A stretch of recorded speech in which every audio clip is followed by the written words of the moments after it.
will ko yun si Don Pedro at hindi ko na pababalikin dito.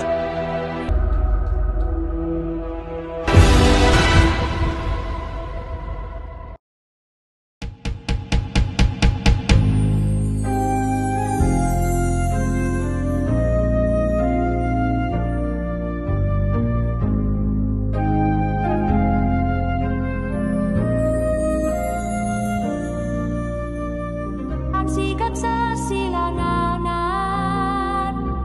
at hani kalipun sa alim nito ay abaw agos diwan mabanlaw kamandalan tanaraw lungkot mo ay babalaw kabanumuhan kadiliman ay harapan.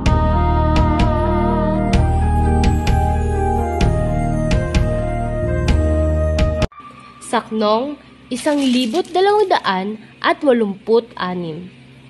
hanggang 1,333. Ang pagpili sa mga prinsesa. Kinabukasan ay pinatawag ng hari si Don Juan. Nang makapasok sa palasyo ay napansin ng binata na lahat ng tao ay nakangiti, maging ang tusong hari.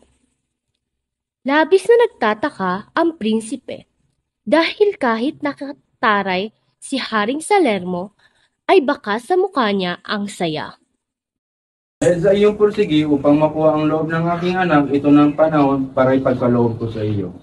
Kaya naman, idinala ng hari sa isang silid si Don Juan. Ang silid na ito ay may 3 pinto at sa pinto na ito meron kang makikitang 3 hintuturo na kailangan na hanapin ni Don Juan. Ang hintuturo ni Maria Blanca. Sige po. Nilaktawan niya ang una at pangalawang pinto at huminto sa huling pinto. Pinili niya ito dahil sa palatandaan nitong putol na hintuturo ni Maria Blanca. Kaya naman, nagtaka at nagulat ang hari kung paano nalaman Don Juan kung saan ang prinsesa. Walang nagawa ang hari kundi pasamahin ang anak kay Don Juan. Ngunit ito ay nakaisip ng bagong plano. Aha, ipapapadala ko si Don Juan sa Inglaterra at ipapakasal ko ito sa aking bunsong kapatid. Nalaman ni Maria Blanca ang plano ng kanyang ama at agad ipinabatid ito kay Don Juan. Don Juan! Kailangan tumakas. Bakit? Ipapadala ka ng aking ama sa Inglaterra at ipapakasal sa aking tiyahin. At kung hindi mo ito susundin, paparusahan ka ng kamatayan. Hala, tara tayo bumalik sa Berbanya at doon na lang tayo manirahan. Ang pagtakas ni na Don Juan at Doña Maria. Kunin mo ang kabal pang ikatong pinto dahil ito ang pinakamatulid. Dalian mo!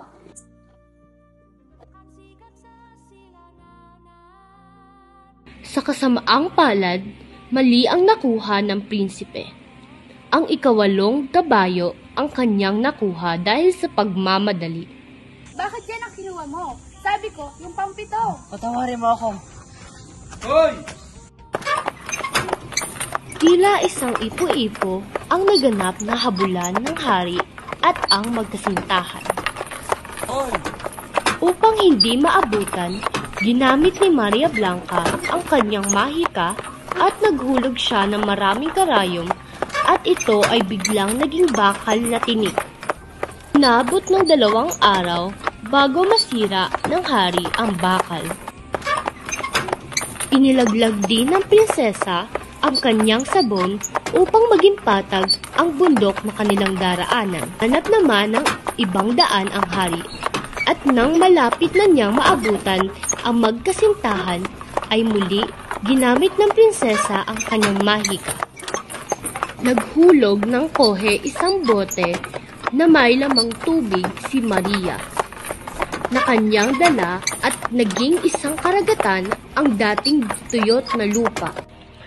Dahil sa sama ng loob, ay nagkasakit si Haring Salermo at namatay, kasama ang kapatid